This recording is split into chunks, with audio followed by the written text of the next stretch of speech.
കഷണ്ടിയുടെ കാര്യം എന്താണെന്ന് വെച്ചാൽ തുടക്കം തന്നെ ഡയഗ്നോസിസ് വളരെ ഇമ്പോർട്ടൻ്റ് ആണ്. അപ്പം വളരെ ഏർലി ഡയഗ്നോസ് ചെയ്തിട്ട് വളരെ ഏർലി ട്രീറ്റ് ചെയ്യുകയാണെങ്കിൽ നമുക്ക് ഓൾമോസ്റ്റ് പൂർണ്ണമായിട്ടും തന്നെ കഷണ്ടിയെ ലിമിറ്റ് ചെയ്യാം, അല്ലെങ്കിൽ വരാതിരിക്കാൻ നോക്കാവുന്നതാണ്. പക്ഷെ വളരെ ലേറ്റ് ആയി കഴിഞ്ഞാൽ അപ്പോഴത്തേക്കും കഷണ്ടി മൂലം നഷ്ടപ്പെട്ട ഹെയർ ഫോളിക്കിൾസ് അത് തിരിച്ച് വരാൻ ബുദ്ധിമുട്ടായിരിക്കും. അതുകൊണ്ട് തന്നെ വളരെ നേരത്തെ തന്നെ ട്രീറ്റ് ചെയ്യുന്നത് വളരെ അത്യാവശ്യമാണ്. കഷണ്ടിക്ക് ട്രീറ്റ്മെൻ്റ് ഉണ്ട്. ഈ ഹെൽമെറ്റ് ഒക്കെ വെക്കുമ്പോൾ കഷണ്ടി വരും, അതിൽ കാര്യമില്ല. കാരണം കഷണ്ടി എന്നുള്ളത് ഒരു ജനറ്റിക് പ്രോബ്ലമാണ്. നമ്മുടെ ജീൻസിൽ എഴുതി വെച്ചിട്ടുണ്ട് കഷണ്ടി വരാനുള്ളതാണോ അല്ലയോ എന്ന്. ഈ ഹെൽമെറ്റ് വെക്കുന്നത് കൊണ്ടാണ് കഷണ്ടി, അല്ലെങ്കിൽ എനിക്ക് താരനുള്ളത് കൊണ്ടാണ് കഷണ്ടി എന്നൊക്കെ പല പല പല അഭിപ്രായങ്ങൾ അങ്ങനെ ഉണ്ട്. പക്ഷെ എല്ലാത്തിലും ഒരു യുക്തിയില്ല. ഇപ്പോൾ എൻ്റെ എല്ലാ പേഷ്യൻസും എന്നോട് ചോദിക്കുന്ന ഒരു ഡൗട്ട് ഇതാണ്: എൻ്റെ അച്ഛനും അമ്മയ്ക്ക് നല്ല മുടിയുണ്ടല്ലോ, എന്തുകൊണ്ട് എനിക്കിപ്പോൾ കഷണ്ടിയായി? അല്ലെങ്കിൽ എൻ്റെ അച്ഛൻ്റെ ഇപ്പം കഷണ്ടി ആയതേ ഉള്ളൂ, അച്ഛനിപ്പോൾ 50 വയസ്സ്, ഞാനിപ്പം 20 വയസ്സ് 23 വയസ്സേ ആയിട്ടുള്ളൂ, എനിക്ക് എങ്ങനെ ഇപ്പോഴേ കഷണ്ടി? ഇതൊക്കെ വളരെ കോമൺ ചോദ്യങ്ങളാണ്. അപ്പം ജനറ്റിക്കാണ്, പക്ഷേ എപ്പോഴും ഒരു പാരമ്പര്യം ഉണ്ടാകണമെന്നില്ല. ചിലപ്പോൾ അച്ഛന് അമ്മയ്ക്ക് നല്ല മുടി ഉണ്ടാകും, പക്ഷെ നമ്മളിൽ അത് തുടങ്ങാം. വേറെ കഷണ്ടിയുടെ ഇൻഹെറിറ്റൻസ് അത് പോളിജെനിക് ഇൻഹെറിറ്റൻസ് എന്ന് പറയും. പോളിജെനിക് ഇൻഹെറിറ്റൻസ് എന്ന് പറഞ്ഞാൽ കുറച്ച് ജീൻസ് അമ്മയുടെ സൈഡിൽ നിന്ന് വരും, കുറച്ച് ജീൻസ് അച്ഛൻ്റെ സൈഡിൽ നിന്ന്.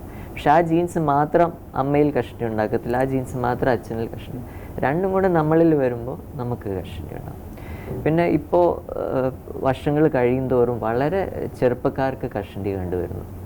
അപ്പോൾ എൻ്റെ ഏറ്റവും ചെറിയ പേഷ്യൻറ്റ്, അതായത് പ്രായം കുറഞ്ഞ പേഷ്യൻറ്റ് കഷണ്ടിയായിട്ട് വെറും 11 വയസ്സാണ്. എനിക്ക് തന്നെ ബിലീവ് ചെയ്യാൻ പറ്റിയില്ല. പക്ഷേ കഷണ്ടിക്ക് ചില ഫീച്ചേഴ്സ് ഉണ്ട്, അത് വളരെ സ്പെസിഫിക് ആണ് കഷണ്ടിക്ക്.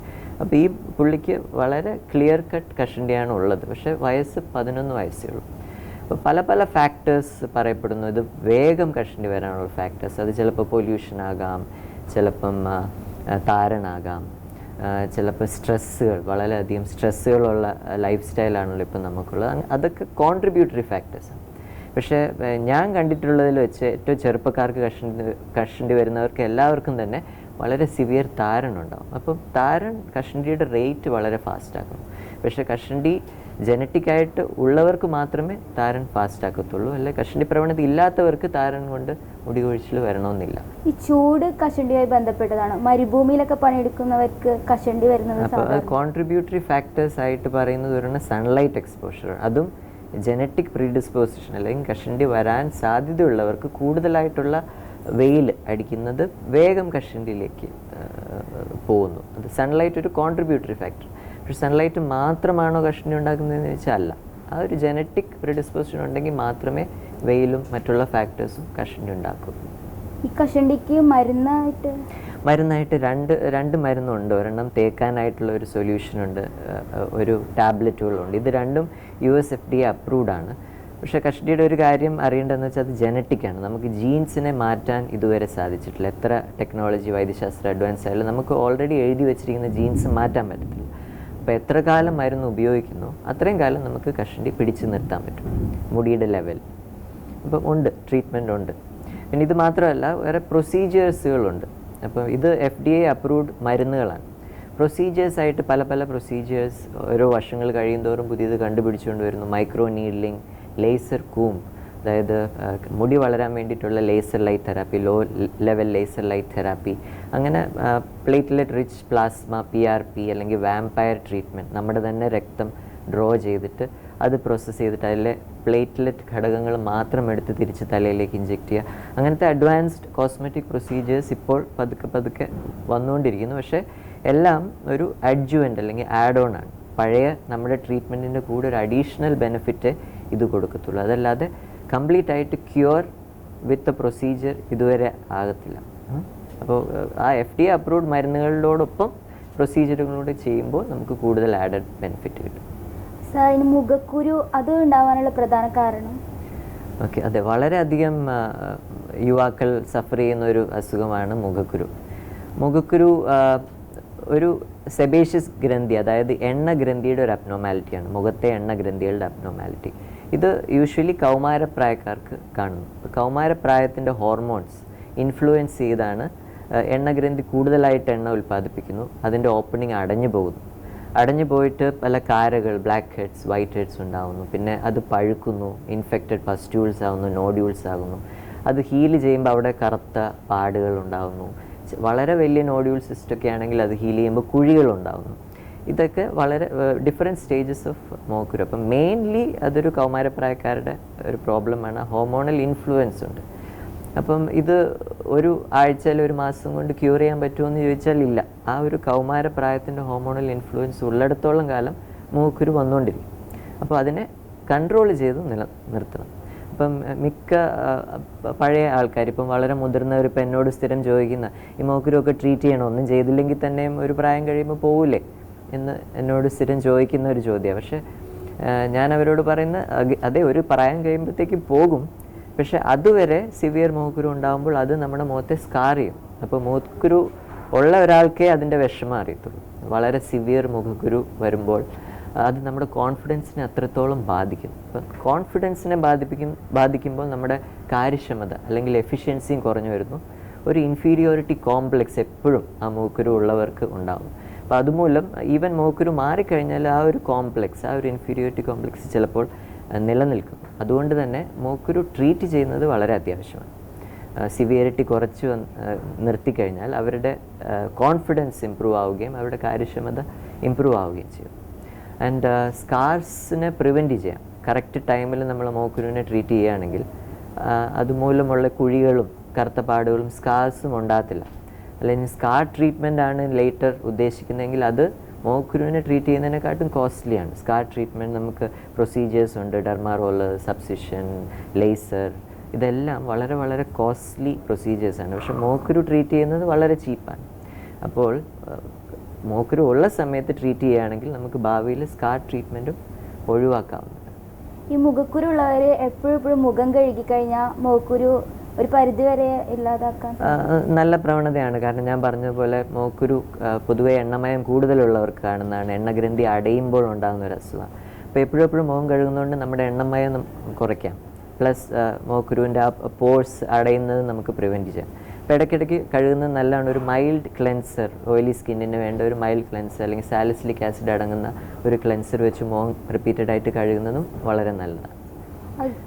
ഡയറ്റ് വളരെ ഇമ്പോർട്ടൻ്റ് ആണ് മൂക്കുരുവിന്. മൂക്കുരുവിന് ചില ഭക്ഷണ സാധനങ്ങൾ മൂക്കുരു കൂട്ടുന്നു. അത് ഇപ്പോൾ പബ്ലിഷ് ചെയ്ത ആർട്ടിക്കിൾസിലെല്ലാം പാൽ പ്രോഡക്ട്സും പാലും വളരെ നൊട്ടോറിയസ് ആണ് മൂക്കുരു കൂട്ടാൻ. അതിന് പല മെക്കാനിസം പറയുന്നുണ്ട്. അപ്പോൾ കഴിയുന്നതും പാല്, cheese, chocolate, milk chocolates, ice creams, പിന്നെ ഭയങ്കര ഷുഗറി ഫുഡ്സ്, വളരെയധികം ഷുഗറി ഫുഡ്സ് പെട്ടെന്ന് എണ്ണഗ്രന്ഥിയെ സ്റ്റിമുലേറ്റ് ചെയ്യും, കൂടുതൽ എണ്ണമയം ഉണ്ടാവുകയും ചെയ്യും. അപ്പോൾ കഴിയുന്നതും ഷുഗറി ഫുഡ്സും പാൽ പ്രോഡക്ട്സും റെസ്ട്രിക്റ്റ് ചെയ്യുന്നത് വളരെ നന്നായിരിക്കും. മിറിൻഡ, ഫാൻഡ, പെപ്സി, ടാങ്, ഇതുപോലെ പല പല കാർബണേറ്റഡ് ഷുഗറി ഡ്രിങ്ക്സ് ഉണ്ടല്ലോ, അതും കഴിയുന്നതും ജങ്ക് ഫുഡ്സും ഇതെല്ലാം ഒന്ന് ലിമിറ്റ് ചെയ്യുന്നതായിരിക്കും നല്ലത് മൂക്കുരുക്കാർക്ക്. പിന്നെ കഴിയുന്നതും മുഖത്ത് ക്രീമുകൾ തേക്കാതിരിക്കുക. കാരണം ക്രീമുകൾ മിക്കതും ഗ്രീസിയാണ്, ഓയിലിയാണ്. ഓൾറെഡി ഓയിൽ ഗ്രന്ഥി അടയുന്നു, ഓയിൽ ഗ്രന്ഥി കൂടുതലായിട്ട് ആക്റ്റീവ് ആയിരിക്കുന്ന സ്റ്റേറ്റാണ് മൂക്കുരു. അപ്പോൾ കഴിയുന്നതും കൂടുതൽ ഓയിലി ക്രീംസ് തേക്കാതിരിക്കുന്നതായിരിക്കും നല്ലത്. ഈ മുഖത്ത് കുരുവുള്ളവർ ഏത് തരം ഫേസ് വാഷ്, സോപ്പൊക്കെ യൂസ് ചെയ്യുന്നത്? ഞാൻ സോപ്പ് റെക്കമെൻഡ് ചെയ്യാറില്ല. യൂഷ്വലി ഫേസ് വാഷാണ് റെക്കമെൻഡ് ചെയ്യുന്നത്. കാരണം സോപ്പ് കുറച്ച് ആൽക്കലൈനാണ്, സ്കിന്നിനെ ഇച്ചിരിയും കൂടി ഇറിറ്റേറ്റ് ചെയ്യുന്നു. Face wash usually skin pH അല്ലെങ്കിൽ അസിഡിക് pHലാണ് മെയിൻറ്റെയിൻ ചെയ്യുന്നത്. അപ്പോൾ മൂക്കുരുക്കാർക്ക് സാലിസിലിക് ആസിഡ് അടങ്ങുന്ന ഫേസ് വാഷസ് വളരെ നല്ലതാണ്. സാലിസിലിക് ആസിഡും സിങ്കും അടങ്ങുന്നത്. സാലിസിലിക് ആസിഡിന് ഒരു കെരട്ടോലൈറ്റിക് പ്രോപ്പർട്ടി ഉണ്ട്. അതായത് ഈ സെബേഷ്യസ് ഗ്രന്ഥി അടഞ്ഞു പോകുന്നതിനെ ഒന്ന് ഓപ്പൺ ഔട്ട് ആക്കാനും എണ്ണമയം കുറയ്ക്കാനും നല്ലതാണ് സാലിസിലിക് ആസിഡ്. ഞാൻ യൂഷ്വലി മൂക്കുരുക്കാർക്ക് ഒരു സാലിസിലിക് ആസിഡ് അടങ്ങുന്ന ഫേസ് വാഷാണ് റെക്കമെൻഡ് ചെയ്യാറ്. സാർ, തലയിൽ മുടി റൗണ്ട് ആയിട്ട് ഇങ്ങനെ പോകുന്നത് അത് എന്തുകൊണ്ടാണ്? ഓക്കെ, തലമുടിയിൽ വട്ടത്തിൽ മുടി കൊഴിയുന്ന അസുഖം, അതിനെ നമ്മൾ അലോപേഷ്യ ഏരിയേറ്റ എന്ന് പറയും. അലോപേഷ്യ ഏരിയേറ്റ എന്ന് പറയുന്ന ഒരു ഓട്ടോ ഇമ്മ്യൂൺ അസുഖമാണ്. അതായത് നമ്മുടെ തന്നെ ശരീരം നമുക്കെതിരെ തിരിയുന്നു. അങ്ങനത്തെ അസുഖങ്ങളെയാണ് ഓട്ടോ ഇമ്മ്യൂൺ അസുഖം എന്ന് പറയുന്നത്.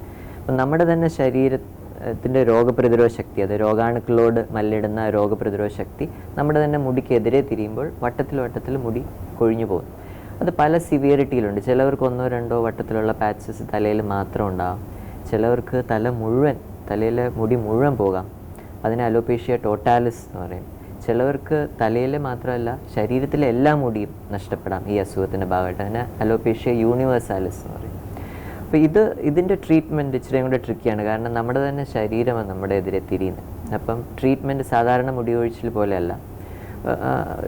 ടോപ്പിക്കൽ സ്റ്റിറോയിഡ്സ്, മിനോക്സിഡിൽ സൊല്യൂഷൻ, പിന്നെ ഈവൻ ഇഞ്ചെക്ഷൻ, ചെറിയ ചെറിയ വട്ടത്തിലുള്ള പാച്ചസ് ആണെങ്കിൽ ആ പാച്ചിൻ്റെ ഉള്ളിലേക്ക് ചെറിയ ചെറിയ ഇഞ്ചെക്ഷൻസ് എടുത്തു കഴിഞ്ഞാൽ നമുക്ക് മുടി തിരിച്ച് വരുത്താവുന്നതാണ്. അപ്പം സിവിയറിറ്റി അനുസരിച്ച് ട്രീറ്റ്മെൻറ്റ് വേരി ചെയ്യും.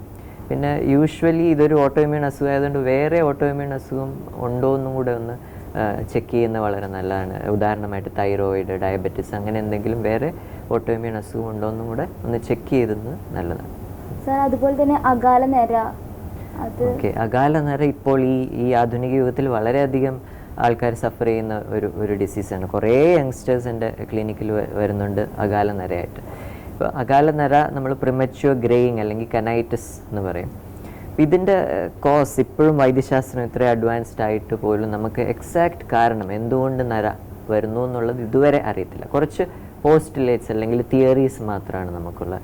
അതിലൊരു തിയറി പറയുന്നത് ജനറ്റിക്, അതായത് പാരമ്പര്യമായിട്ട് കിട്ടുന്ന നര. അപ്പോൾ ആദ്യം തന്നെ പേഷ്യൻറ്റിനോട് ചോദിക്കേണ്ട ചോദ്യം അമ്മയും അച്ഛനും നേരത്തെ നരച്ചു എന്നുള്ളത്. അപ്പോൾ ഈ നര വരുന്നത് നമ്മുടെ ഹെയറിൻ്റെ താഴെയുള്ള കളർ ഉൽപ്പാദിപ്പിക്കുന്ന മെലനോസൈറ്റ്സ് പെട്ടെന്ന് ഏജ് ആകുന്നതുകൊണ്ട് അല്ലെങ്കിൽ വയസ്സാകുന്നുണ്ട്. അപ്പോൾ അച്ഛനും അമ്മയും നേരത്തെ നരച്ചിട്ടുണ്ടെങ്കിൽ നമ്മളും നേരത്തെ നരയ്ക്കാനുള്ള ചാൻസ് നമുക്ക് കൂടുതലാണ്. അങ്ങനെ ഹെറിഡിറ്ററി അല്ലെങ്കിൽ ഫാമിലി ഹിസ്റ്ററി ഉള്ള നരയിലാണ് ഏറ്റവും ട്രീറ്റ്മെൻറ്റ് റെസിസ്റ്റൻ്റ് അല്ലെങ്കിൽ ട്രീറ്റ്മെൻറ്റ് അധികം ചെയ്യാതിരിക്കുന്നതായിരിക്കും നല്ലത് അത്തരം പേഷ്യൻസിന്. കാരണം ട്രീറ്റ്മെൻറ്റ് കൊണ്ട് അധികം ബെനിഫിറ്റ് അവർക്ക് കിട്ടത്തില്ല. ഡയറക്റ്റ്ലി അവരോട് ഹെയർ ഡൈ യൂസ് ചെയ്യുന്നതിനെ പറ്റിയോ ഹെയർ കളർ യൂസ് ചെയ്യുന്നതിനെ പറ്റി റെക്കമെൻഡ് ചെയ്യുകയാണ് യൂഷ്വലി പതിവ്. മറ്റുള്ളവർക്ക് മറ്റുള്ള കാരണങ്ങളായിട്ട് പറയപ്പെടുന്നത് stress, vitamin deficiencies, calcium pantothenic, biotin, amino acids deficiency, iron deficiency.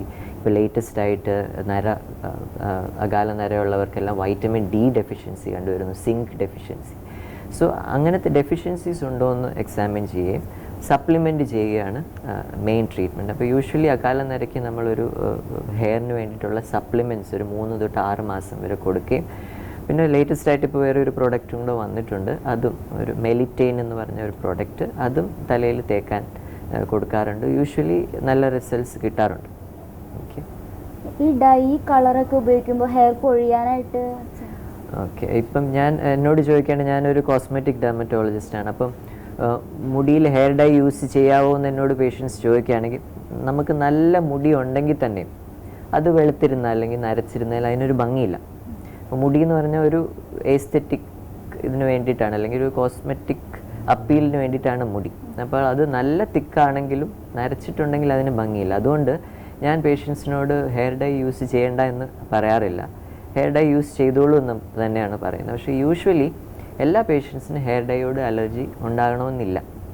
മിക്ക ഹെയർ കളറിലും PPD എന്നൊരു പദാർത്ഥമുണ്ട്, അതാണ് ഹെയറിന് ബ്ലാക്ക് കളർ തരുന്നത്.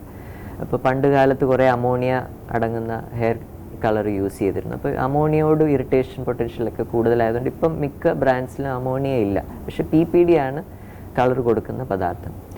വളരെ ചുരുക്കം പേർക്ക് കുറേ വർഷങ്ങൾ ഉപയോഗിച്ച് കഴിഞ്ഞിട്ടും PPDയോട് ഒരു അലർജി ഉണ്ടാകുന്നു. അങ്ങനെ അലർജി